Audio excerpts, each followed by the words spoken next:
세상에는 수많은 건강법과 치료법이 있지만 정작 중요한 것은 그 방법이 어느 정도의 치료 효과를 거두느냐는 점입니다.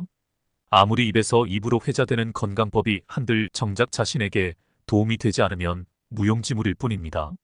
거기다가 객관적 검증을 거치지 않았다면 무턱대고 따라할 수도 없는 노릇입니다. 부작용이 생길 수 있고 자칫 건강이 더 나빠질 수 있기 때문입니다. 필자는 2014년에 MBN 방송의 건강 프로그램인 엄지의 제왕 피해독 편에 출연했습니다. 이 방송을 통해 6명의 참가자가 피해독을 통해 만성질환에서 벗어날 수 있는지를 공개적으로 실험했습니다. 이전에도 피해독 많은 환자들을 통해 검증되었지만 이번 방송은 보다 객관적인 매체를 통해 다시 한번 검증받은 것입니다. 실험 참가자들은 모두 고혈압, 고지혈증, 당뇨병과 같은 만성질환을 가지고 있었습니다. 이러한 중증의 만성질환자들이 피해독을 통해 얼마나 좋아질 수 있는지를 알아보기 위해 현장 녹화 3주 전부터 피해독을 실시하며 매주 혈압과 혈당을 체크했습니다. 이 과정은 방송으로 방영되어 시청자들에게 놀라움을 안겨주었습니다. 피해독 3주 프로젝트의 결과를 본 많은 사람들은 이를 기적이라고 표현했습니다. 단 3주 만의 프로젝트로도 놀라운 변화를 체험할 수 있었습니다. 혈압과 혈당이 정상 범위로 회복되었고 불면증, 손발 저림, 부종 등이 없어지며 체중도 감량되었습니다. 체력까지 좋아져 숨이 차서 단 10분도 걷지 못하던 사람이 1시간을 걸을 수 있게 되었습니다. 더욱 놀라운 점은 피해독 3주 프로젝트를 마친 후 몸이 회복되자 이전에 즐겨 먹던 밀가루 음식, 술, 패스트푸드 등 건강에 해로운 음식들에 대한 거부 반응이 생긴 것입니다. 이런 음식들을 섭취하면 건강해진 몸이 이를 거부하고 섭취 후에는 구토를 통해 스스로 독소를 배출하였습니다. 이 모든 과정을 카메라로 기록하고 철저하게 검증한 방송 관계자들이 있어 피해독 효과에 대해 신뢰를 가진 사람들이 많습니다. 피해독의 효과는 체질에 따라 다를까라는 의문을 가진 분들도 있습니다. 하지만 피해독 실행에 있어서는 체질은 아무런 상관이 없습니다. 피해독은 인체의 구조에 대응한 가장 근본적인 건강법이기 때문입니다. 뿐만 아니라 어떤 화학 물질의 투약도 없는 온전한 자연요법이며 호르몬을 억지로 분비시키거나 억제하지 않기 때문에 부작용이 전혀 없습니다. 그러니 만성질환 등 몸에 질병이 있다면 피해독을 시도해볼 이유가 없습니다. 피해독은 결코 약으로 되지 않습니다.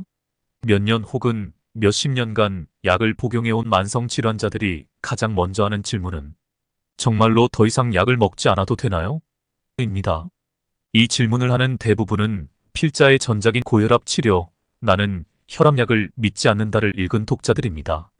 그 다음으로 자주 묻는 질문은 병원 약을 몇 년째 먹고 있는데 정말 지겨워요. 정말 책에 있는 대로 하면 약을 끊을 수 있을까요? 입니다. 병원에 가면 모든 질병이 깨끗이 나을 것으로 기대하지만 만성질환의 치료에 관해서는 병원, 즉 서양의학의 한계가 있습니다. 세계적인 심장내과 의사이자 핵전쟁 방지 국제의사회 대표로서 노벨 평화상을 수상한 버나드 라우는 치유의 예술을 찾아서라는 저서에서 서양의학의 기업화와 기계화에 대해 비판했습니다. 45년간 의사 생활을 하며 느낀 것은 의술이 매우 중요한 무언가를 잃어가고 있다는 점입니다. 이제 의료 행위는 상업화되었습니다. 3000년 동안 의사와 환자 사이를 신뢰로 묶어주던 전통이 새로운 관계로 대체되었습니다. 치유는 처치로 대체되었고 치료 대신 관리가 중요해졌으며 환자의 말에 귀 기울이는 사람은 사라지고 그 자리를 의료 장비가 대신하고 있습니다. 이런 관계에서 고통받는 환자는 뒤처지고 말았습니다. 치유할 때는 과학이 간과되면 안 되지만 과학에만 치우치는 것도 좋지 않습니다. 즉, 치유를 위해서는 예술과 과학이 동시에 필요하며 신체와 정신을 함께 살펴야 합니다. 약 처방 또한 의학과 멀어지고 있습니다. 만성질환자들은 장기간 약을 복용해야 하는데 그 약들은 혈압이나 혈당과 같은 눈에 보이는 증상을 억제하는 작용만 합니다. 서양 의학에서는 약을 처방할 때 질병의 근본 원인이나 환자의 체질을 고려하지 않고 증상 억제에 초점을 맞추기 때문입니다. 문제는 약이 꼭 필요한 경우도 있지만 인체는 화학적으로 합성된 약을 이물질 또는 침입자로 받아들인다는 점입니다. 게다가 어떤 약이든 치료 효과가 있다면 반드시 독성도 있기 때문에 장기 복용할 경우 부작용을 겪게 됩니다. 우리나라는 세계에서 약제비가 가장 높은 나라입니다. 서양 의학이 우리나라보다 발달한 미국의 경우 전체 의료 비중 중 약제비 비중은 10% 미만입니다. 그러나 우리나라의 경우 건강보험 총 지출에서 약제비가 차지하는 비중은 30%를 넘었습니다. 이렇게 약에 지출되는 비용이 많아지면 의료비로 인한 경제적 부담은 점점 커지며 노령 인구의 건강을 위협하고 있습니다. 만성질환은 약으로만 치료되지 않습니다. 약을 복용하면 증상이 억제될 뿐 질병이 완전히 치료되지 않습니다. 질병을 예방하는 비결은 피해독과 더불어 식습관과 생활 습관을 개선하는 것입니다. 올바른 식사, 충분한 수면, 알맞은 운동, 관리와 스트레스의 소거가 치료의 핵심입니다. 피해독과 습관 개선을 간과하고 약을 복용하여 병을 치료한다는 생각으로 살면 약의 부작용에 시달리고 질병 치료는 더욱 멀어집니다. 약에서 벗어나 비로소 건강해질 수 있습니다. 약의 엄청난 부작용과 후유증 때문에라도 만성 질환자들은 약에서 벗어나 스스로 면역력을 키워야 합니다. 쉽게 말하면 약은 실험실에서 합성한 화학 물질에 불과하기 때문입니다. 아무리 즉각적인 호전 효과가 있더라도 합성 조제된 약은 인체의 기능을 인위적으로 변화시켜 많은 부작용을 일으킵니다. 서양 의학의 약제학 서적을 보면 약은 독이라는 문구가 있습니다. 인체와 같은 유기체는 몸 안에서 생명력에 의해 만들어지는 유기 물질만 처리할 수 있습니다. 그래서 질병을 치료할 때에도 천연 유기 재료와 천연 유기 물질 혹은 식물에서 추출한 천연 성분을 사용하는 것이 부작용이 적으면서 훨씬 효과가 높습니다. 하지만 약은 우리 몸이 분해할 수 없는 무기 물질로 만들어졌습니다. 즉, 천연 약효 성분을 화학적으로 합성해 만든 것이 현재의 약입니다. 이를 우리 몸은 도구로 받아들입니다. 아스피린과 기타 비스테로이드성 소염제는 미국에서 매년 약 16,500명의 사망을 일으키는 부작용을 가지고 있습니다. 환자의 6.7%가 약으로 인한 심각한 부작용을 겪고 있으며 이로 인한 사망률은 0.32%로 추정됩니다. 이는 약으로 인한 부작용을 겪는 인구가 230만 명 이상이며 연간 10만 6명 이상이 사망한다는 것을 의미합니다. 이 통계는 병원 밖에서 발생하는 약물 부작용이나 미국 요양시설에서 발생한 것으로 추산되는 35만 건의 약물 부작용 사례는 전혀 고려하지 않은 수치입니다. 여러 종류의 약을 복용할 경우 더 다양한 부작용을 겪을 수 있으며 약물 부작용은 복용하는 약의 종류에 따라 2배, 3배, 4배, 5배로 늘어날 수 있습니다. 노인들은 약물 부작용으로 인해 사망하는 경우도 많은데 노인들 중에서 약을 많이 처방받는 노인들이 계속 증가하고 있다는 점에 주의해야 합니다. 노인에게 약을 투여할 때에는 약물 부작용을 염두에 두어야 하며 혈액장애 등의 부작용이 있는 약을 투약하는 것은 아주 위험합니다. 그러나 의사들은 이런 부분을 간과하고 증상을 억제하는 약을 처방하고 노인들은 이런 약을 의심 없이 복용함으로써 큰 해를 입을 수 있습니다. 따라서 이제라도 약에 의존하는 대신 인체에 부작용이 없는 자연요법에 의지할 필요가 있습니다. 자연요법이라고 해서 아무런 근거 없이 풍문처럼 떠도는 민간요법에 의지하라는 것은 아닙니다. 부작용이 없는 생명력 있는 자연식품으로 인체에 필요한 영양소를 섭취하고 운동을 통해 근육을 길러야 합니다. 돈을 쓰면서 부작용을 얻고 심지어 그 후유증으로 사망에 이를 가능성이 있는 방법과 하루 세 끼의 건강한 식사와 1시간 이내의 운동으로 건강을 되찾는 방법이 있다면 당신은 무엇을 선택하겠습니까? 깨끗했던 혈액이 오염되고 있습니다. 사람은 누구나 깨끗하고 건강한 혈액을 가지고 태어납니다. 그런데 어느 순간 혈액이 탁해지면서 혈관벽에 각종 노폐물이 들러붙어 혈액순환이 나빠집니다. 혈액순환이 나빠지면 질병이 생기는 것은 당연한 일입니다. 왜 이런 일이 벌어지는 것일까요? 우선 아래의 질문에 대답해 보세요. 아침에 일어나서 무엇을 먹고 어떤 활동을 하시나요? 하루에 몸을 움직여 활동하는 시간이 얼마나 되나요? 사람들과 즐거운 시간을 보내는가요? 스트레스는 어떻게 푸시나요? 평소에 무엇을 먹고 어떻게 생활하시나요?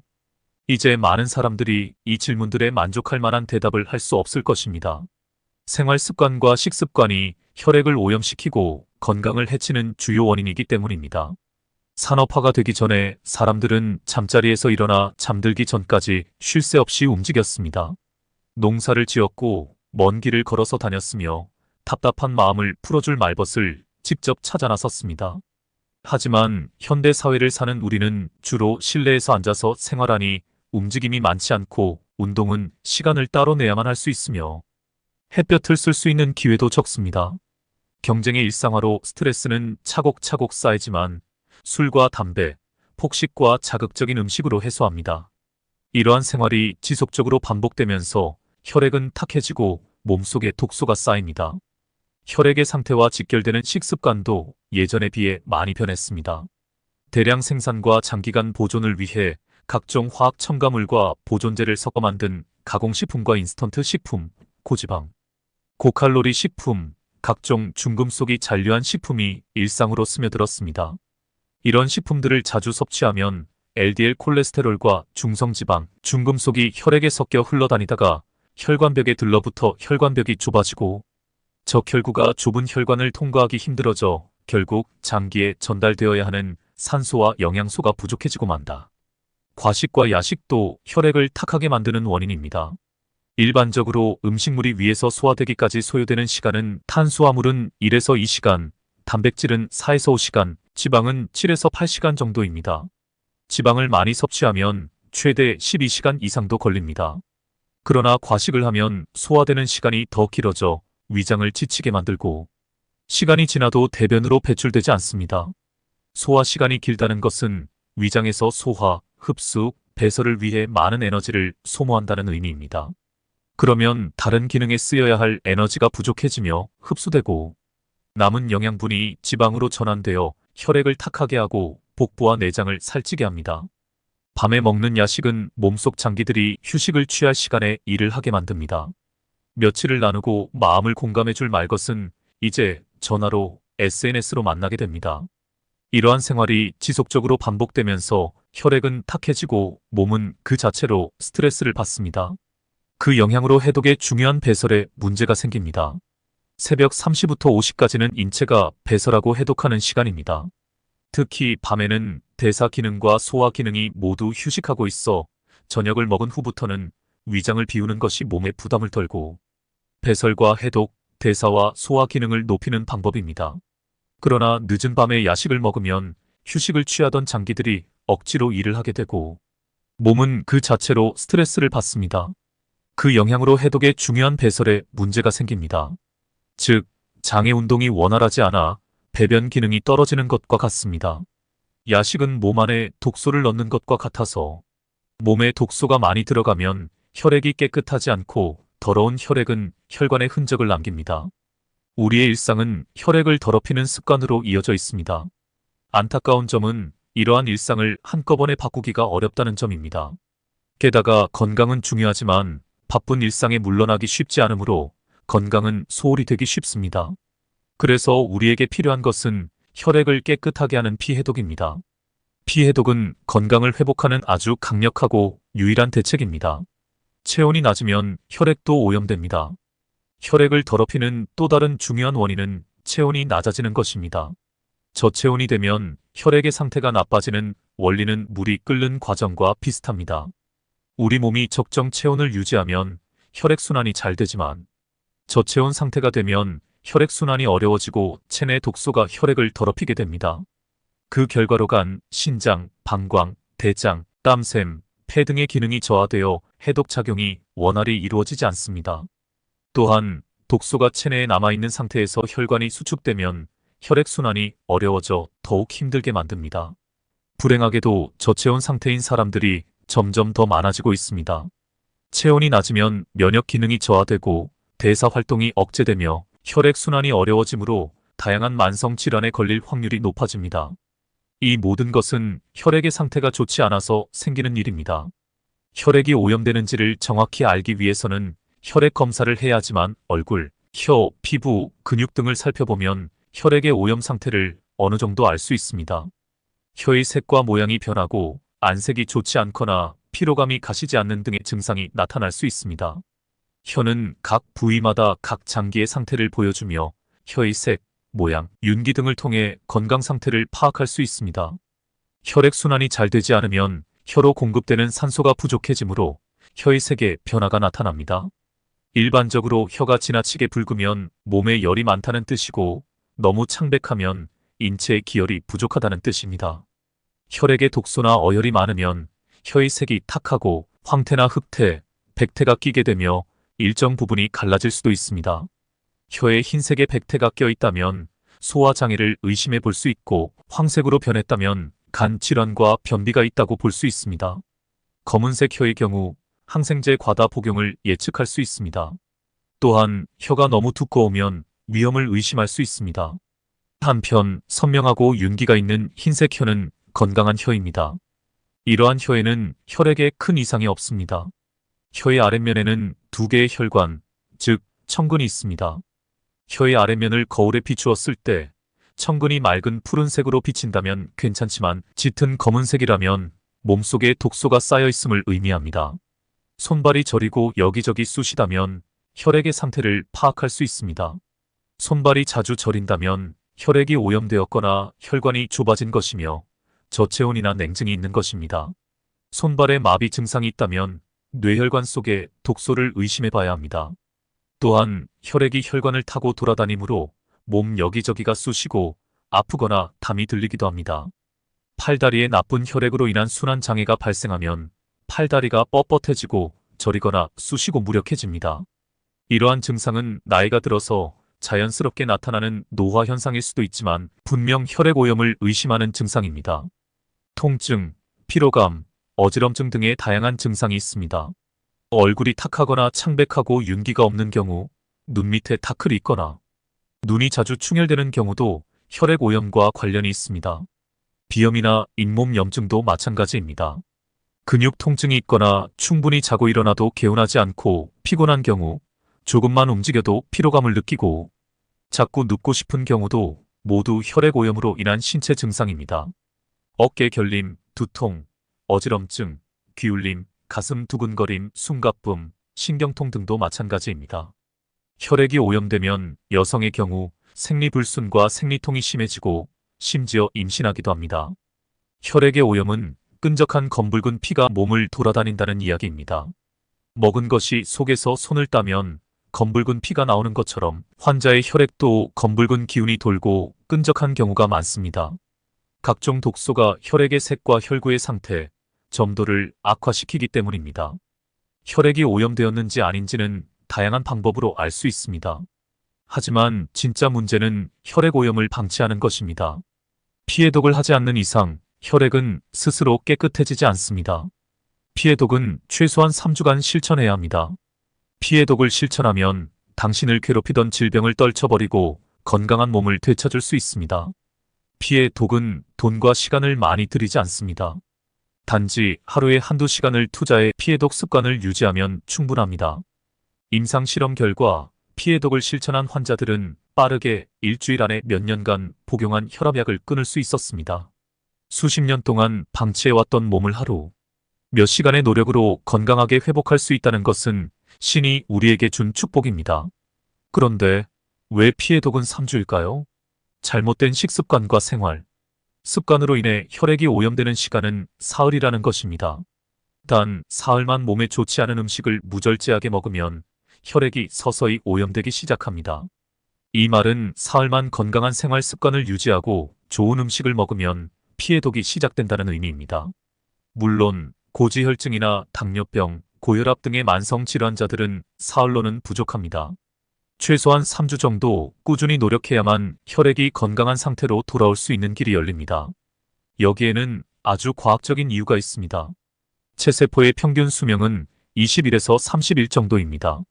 그러니까 우리 몸은 최소한 3주마다 새롭게 태어난다고 생각할 수 있습니다. 이는 환자들의 치료에도 적용됩니다. 이러한 점에서 건강을 되찾는 피해독 프로젝트의 3주라는 기간은 매우 의미가 있고 중요합니다. 피해독을 위해 가장 먼저 해야 할 일은 혈액에 섞여 있는 나쁜 지방을 제거하는 것입니다. 가장 효과적인 방법은 매일 아침에 청열 주스를 마시는 것입니다. 청열 주스는 당근과 사과, 생강과 양파를 첨가하여 만듭니다. 여기에 귤을 추가하면 효과가 더욱 배가 됩니다. 주재료인 당근과 사과는 청열에 좋은 조합이지만 부재료인 생강과 양파도 큰 역할을 합니다. 생강과 양파는 몸을 따뜻하게 해 면역 기능을 상승시키고 혈관을 확장하여 혈액순환을 돕고 혈관 내 노폐물을 제거하는 효과가 있습니다. 세상에는 수많은 건강법과 치료법이 있지만 정작 중요한 것은 그 방법이 어느 정도의 치료 효과를 거두느냐는 점입니다. 아무리 입에서 입으로 회자되는 건강법이 한들 정작 자신에게 도움이 되지 않으면 무용지물일 뿐입니다. 거기다가 객관적 검증을 거치지 않았다면 무턱대고 따라할 수도 없는 노릇입니다. 부작용이 생길 수 있고 자칫 건강이 더 나빠질 수 있기 때문입니다. 필자는 2014년에 MBN 방송의 건강 프로그램인 엄지의 제왕 피해독 편에 출연했습니다. 이 방송을 통해 6명의 참가자가 피해독을 통해 만성질환에서 벗어날 수 있는지를 공개적으로 실험했습니다. 이전에도 피해독 많은 환자들을 통해 검증되었지만 이번 방송은 보다 객관적인 매체를 통해 다시 한번 검증받은 것입니다. 실험 참가자들은 모두 고혈압, 고지혈증, 당뇨병과 같은 만성질환을 가지고 있었습니다. 이러한 중증의 만성질환자들이 피해독을 통해 얼마나 좋아질 수 있는지를 알아보기 위해 현장 녹화 3주 전부터 피해독을 실시하며 매주 혈압과 혈당을 체크했습니다. 이 과정은 방송으로 방영되어 시청자들에게 놀라움을 안겨주었습니다. 피해독 3주 프로젝트의 결과를 본 많은 사람들은 이를 기적이라고 표현했습니다. 단 3주 만의 프로젝트로도 놀라운 변화를 체험할 수 있었습니다. 혈압과 혈당이 정상 범위로 회복되었고 불면증, 손발 저림, 부종 등이 없어지며 체중도 감량되었습니다. 체력까지 좋아져 숨이 차서 단 10분도 걷지 못하던 사람이 1시간을 걸을 수 있게 되었습니다. 더욱 놀라운 점은 피해독 3주 프로젝트를 마친 후 몸이 회복되자 이전에 즐겨 먹던 밀가루 음식, 술, 패스트푸드 등 건강에 해로운 음식들에 대한 거부 반응이 생긴 것입니다. 이런 음식들을 섭취하면 건강해진 몸이 이를 거부하고 섭취 후에는 구토를 통해 스스로 독소를 배출하였습니다. 이 모든 과정을 카메라로 기록하고 철저하게 검증한 방송 관계자들이 있어 피해독 효과에 대해 신뢰를 가진 사람들이 많습니다. 피해독의 효과는 체질에 따라 다를까라는 의문을 가진 분들도 있습니다. 하지만 피해독 실행에 있어서는 체질은 아무런 상관이 없습니다. 피해독은 인체의 구조에 대응한 가장 근본적인 건강법이기 때문입니다. 뿐만 아니라 어떤 화학 물질의 투약도 없는 온전한 자연요법이며 호르몬을 억지로 분비시키거나 억제하지 않기 때문에 부작용이 전혀 없습니다. 그러니 만성질환 등 몸에 질병이 있다면 피해독을 시도해볼 이유가 없습니다. 피해독은 결코 약으로 되지 않습니다. 몇 년 혹은 몇십 년간 약을 복용해온 만성질환자들이 가장 먼저 하는 질문은 정말로 더 이상 약을 먹지 않아도 되나요? 입니다. 이 질문을 하는 대부분은 필자의 전작인 고혈압 치료, 나는 혈압약을 믿지 않는다를 읽은 독자들입니다. 그 다음으로 자주 묻는 질문은 병원 약을 몇 년째 먹고 있는데 정말 지겨워요. 정말 책에 있는 대로 하면 약을 끊을 수 있을까요? 입니다. 병원에 가면 모든 질병이 깨끗이 나을 것으로 기대하지만 만성질환의 치료에 관해서는 병원, 즉 서양의학의 한계가 있습니다. 세계적인 심장내과 의사이자 핵전쟁 방지 국제의사회 대표로서 노벨 평화상을 수상한 버나드 라우는 치유의 예술을 찾아서라는 저서에서 서양의학의 기업화와 기계화에 대해 비판했습니다. 45년간 의사 생활을 하며 느낀 것은 의술이 매우 중요한 무언가를 잃어가고 있다는 점입니다. 이제 의료행위는 상업화되었습니다. 3000년 동안 의사와 환자 사이를 신뢰로 묶어주던 전통이 새로운 관계로 대체되었습니다. 치유는 처치로 대체되었고 치료 대신 관리가 중요해졌으며 환자의 말에 귀 기울이는 사람은 사라지고 그 자리를 의료 장비가 대신하고 있습니다. 이런 관계에서 고통받는 환자는 뒤처지고 말았습니다. 치유할 때는 과학이 간과되면 안 되지만 과학에만 치우치는 것도 좋지 않습니다.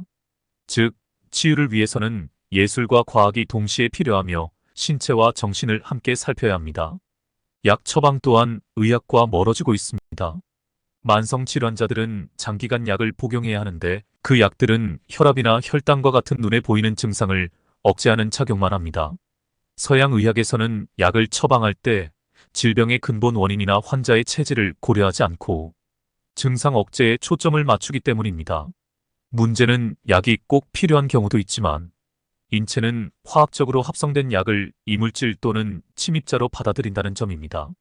게다가 어떤 약이든 치료 효과가 있다면 반드시 독성도 있기 때문에 장기 복용할 경우 부작용을 겪게 됩니다.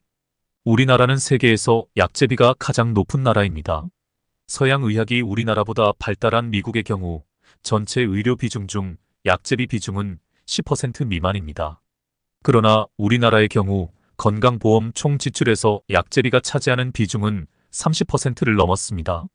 이렇게 약에 지출되는 비용이 많아지면 의료비로 인한 경제적 부담은 점점 커지며 노령 인구의 건강을 위협하고 있습니다. 만성질환은 약으로만 치료되지 않습니다. 약을 복용하면 증상이 억제될 뿐 질병이 완전히 치료되지 않습니다. 질병을 예방하는 비결은 피해독과 더불어 식습관과 생활 습관을 개선하는 것입니다. 올바른 식사, 충분한 수면, 알맞은 운동, 관리와 스트레스의 소거가 치료의 핵심입니다. 피해독과 습관 개선을 간과하고 약을 복용하여 병을 치료한다는 생각으로 살면 약의 부작용에 시달리고 질병 치료는 더욱 멀어집니다. 약에서 벗어나 비로소 건강해질 수 있습니다. 약의 엄청난 부작용과 후유증 때문에라도 만성 질환자들은 약에서 벗어나 스스로 면역력을 키워야 합니다. 쉽게 말하면 약은 실험실에서 합성한 화학 물질에 불과하기 때문입니다. 아무리 즉각적인 호전 효과가 있더라도 합성 조제된 약은 인체의 기능을 인위적으로 변화시켜 많은 부작용을 일으킵니다. 서양 의학의 약제학 서적을 보면 약은 독이라는 문구가 있습니다. 인체와 같은 유기체는 몸 안에서 생명력에 의해 만들어지는 유기 물질만 처리할 수 있습니다. 그래서 질병을 치료할 때에도 천연 유기 재료와 천연 유기 물질 혹은 식물에서 추출한 천연 성분을 사용하는 것이 부작용이 적으면서 훨씬 효과가 높습니다. 하지만 약은 우리 몸이 분해할 수 없는 무기 물질로 만들어졌습니다. 즉, 천연 약효 성분을 화학적으로 합성해 만든 것이 현재의 약입니다. 이를 우리 몸은 도구로 받아들입니다. 아스피린과 기타 비스테로이드성 소염제는 미국에서 매년 약 16,500명의 사망을 일으키는 부작용을 가지고 있습니다. 환자의 6.7%가 약으로 인한 심각한 부작용을 겪고 있으며 이로 인한 사망률은 0.32%로 추정됩니다. 이는 약으로 인한 부작용을 겪는 인구가 230만 명 이상이며 연간 10만 6천 명 이상이 사망한다는 것을 의미합니다. 이 통계는 병원 밖에서 발생하는 약물 부작용이나 미국 요양시설에서 발생한 것으로 추산되는 35만 건의 약물 부작용 사례는 전혀 고려하지 않은 수치입니다.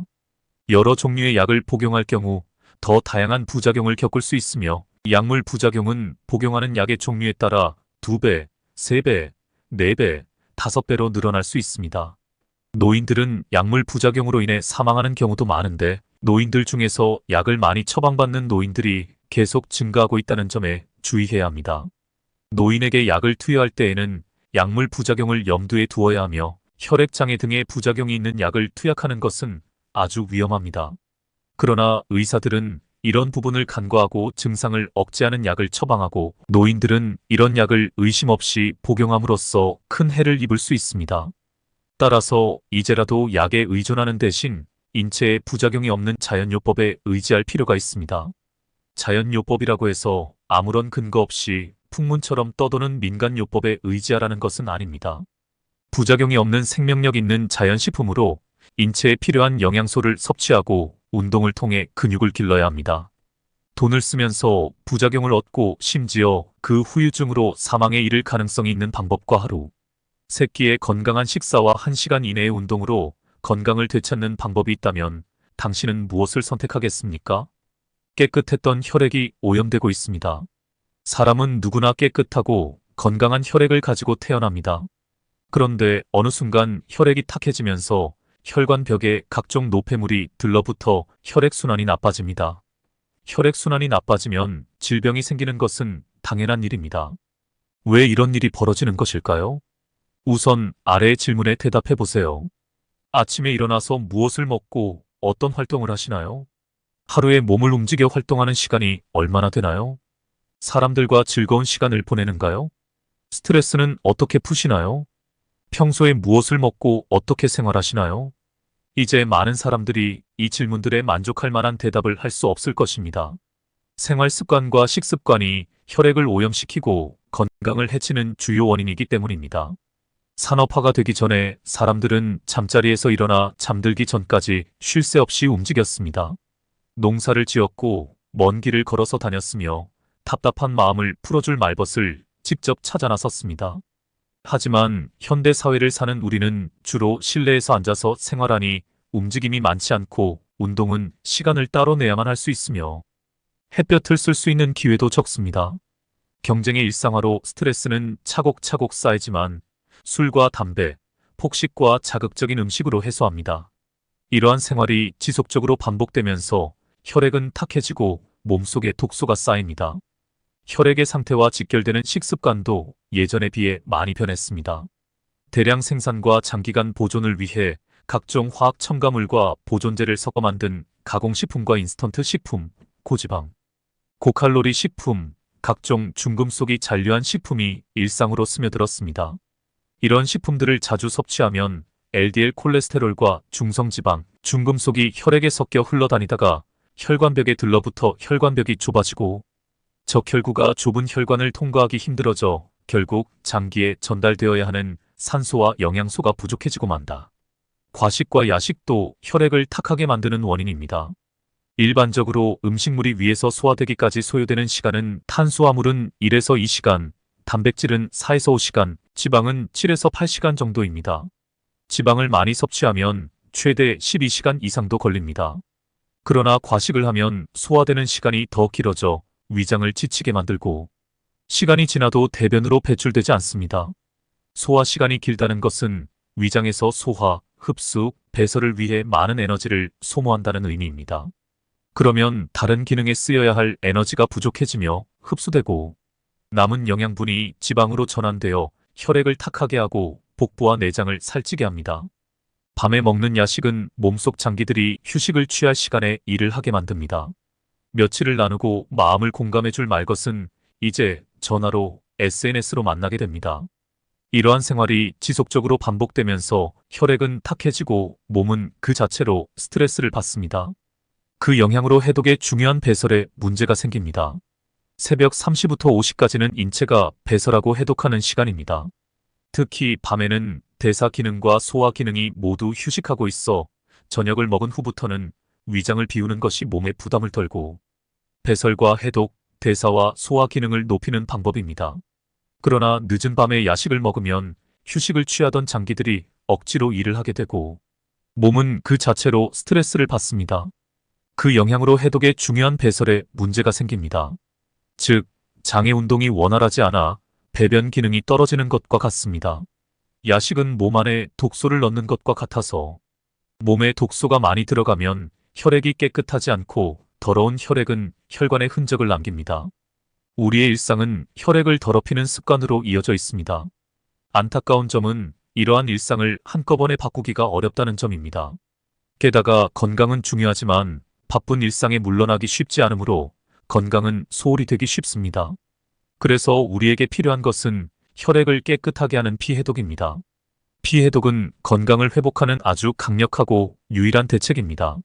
체온이 낮으면 혈액도 오염됩니다. 혈액을 더럽히는 또 다른 중요한 원인은 체온이 낮아지는 것입니다. 저체온이 되면 혈액의 상태가 나빠지는 원리는 물이 끓는 과정과 비슷합니다. 우리 몸이 적정 체온을 유지하면 혈액순환이 잘 되지만 저체온 상태가 되면 혈액순환이 어려워지고 체내 독소가 혈액을 더럽히게 됩니다. 그 결과로 간, 신장, 방광, 대장, 땀샘, 폐 등의 기능이 저하되어 해독작용이 원활히 이루어지지 않습니다. 또한 독소가 체내에 남아있는 상태에서 혈관이 수축되면 혈액순환이 어려워져 더욱 힘들게 만듭니다. 불행하게도 저체온 상태인 사람들이 점점 더 많아지고 있습니다.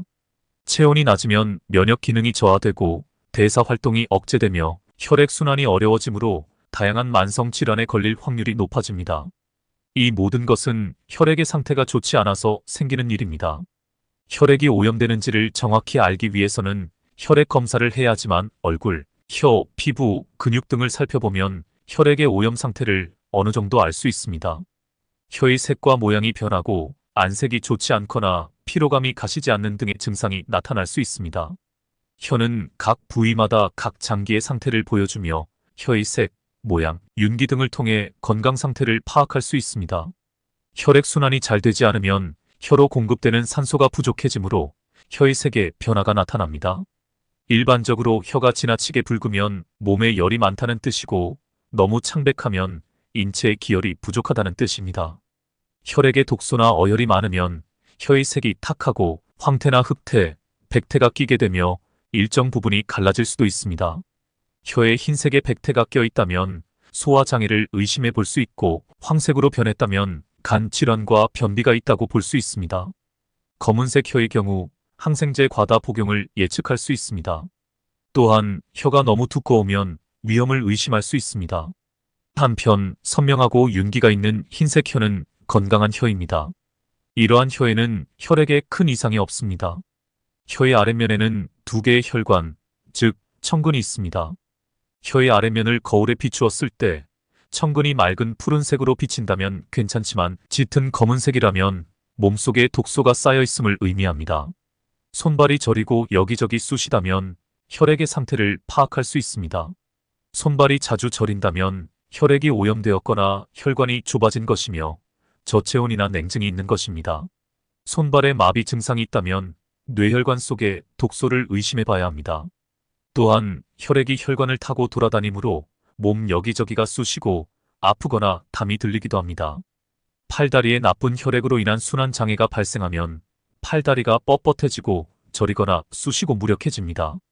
이러한 증상은 나이가 들어서 자연스럽게 나타나는 노화 현상일 수도 있지만 분명 혈액 오염을 의심하는 증상입니다. 통증, 피로감, 어지럼증 등의 다양한 증상이 있습니다. 얼굴이 탁하거나 창백하고 윤기가 없는 경우, 눈 밑에 타클이 있거나 눈이 자주 충혈되는 경우도 혈액 오염과 관련이 있습니다. 비염이나 잇몸 염증도 마찬가지입니다. 근육 통증이 있거나 충분히 자고 일어나도 개운하지 않고 피곤한 경우, 조금만 움직여도 피로감을 느끼고 자꾸 눕고 싶은 경우도 모두 혈액 오염으로 인한 신체 증상입니다. 어깨 결림, 두통, 어지럼증, 기울림, 가슴 두근거림, 숨가쁨, 신경통 등도 마찬가지입니다. 혈액이 오염되면 여성의 경우 생리불순과 생리통이 심해지고 심지어 임신하기도 합니다. 혈액의 오염은 끈적한 검붉은 피가 몸을 돌아다닌다는 이야기입니다. 먹은 것이 속에서 손을 따면 검붉은 피가 나오는 것처럼 환자의 혈액도 검붉은 기운이 돌고 끈적한 경우가 많습니다. 각종 독소가 혈액의 색과 혈구의 상태, 점도를 악화시키기 때문입니다. 혈액이 오염되었는지 아닌지는 다양한 방법으로 알 수 있습니다. 하지만 진짜 문제는 혈액 오염을 방치하는 것입니다. 피해독을 하지 않는 이상 혈액은 스스로 깨끗해지지 않습니다. 피해독은 최소한 3주간 실천해야 합니다. 피해독을 실천하면 당신을 괴롭히던 질병을 떨쳐버리고 건강한 몸을 되찾을 수 있습니다. 피해독은 돈과 시간을 많이 들이지 않습니다. 단지 하루에 한두 시간을 투자해 피해독 습관을 유지하면 충분합니다. 임상실험 결과 피해독을 실천한 환자들은 빠르게 일주일 안에 몇 년간 복용한 혈압약을 끊을 수 있었습니다. 수십 년 동안 방치해왔던 몸을 하루 몇 시간의 노력으로 건강하게 회복할 수 있다는 것은 신이 우리에게 준 축복입니다. 그런데 왜 피해독은 3주일까요? 잘못된 식습관과 생활. 습관으로 인해 혈액이 오염되는 시간은 사흘이라는 것입니다. 단 사흘만 몸에 좋지 않은 음식을 무절제하게 먹으면 혈액이 서서히 오염되기 시작합니다. 이 말은 사흘만 건강한 생활 습관을 유지하고 좋은 음식을 먹으면 피해독이 시작된다는 의미입니다. 물론 고지혈증이나 당뇨병, 고혈압 등의 만성 질환자들은 사흘로는 부족합니다. 최소한 3주 정도 꾸준히 노력해야만 혈액이 건강한 상태로 돌아올 수 있는 길이 열립니다. 여기에는 아주 과학적인 이유가 있습니다. 체세포의 평균 수명은 20일에서 30일 정도입니다. 그러니까 우리 몸은 최소한 3주마다 새롭게 태어난다고 생각할 수 있습니다. 이는 환자들의 치료에도 적용됩니다. 이러한 점에서 건강을 되찾는 피해독 프로젝트의 3주라는 기간은 매우 의미가 있고 중요합니다. 피해독을 위해 가장 먼저 해야 할 일은 혈액에 섞여 있는 나쁜 지방을 제거하는 것입니다. 가장 효과적인 방법은 매일 아침에 청열 주스를 마시는 것입니다. 청열 주스는 당근과 사과의 생강과 양파를 첨가하여 만듭니다. 여기에 귤을 추가하면 효과가 더욱 배가 됩니다. 주재료인 당근과 사과는 청열에 좋은 조합이지만 부재료인 생강과 양파도 큰 역할을 합니다. 생강과 양파는 몸을 따뜻하게 해 면역 기능을 상승시키고 혈관을 확장하여 혈액순환을 돕고 혈관 내 노폐물을 제거하는 효과가 있습니다.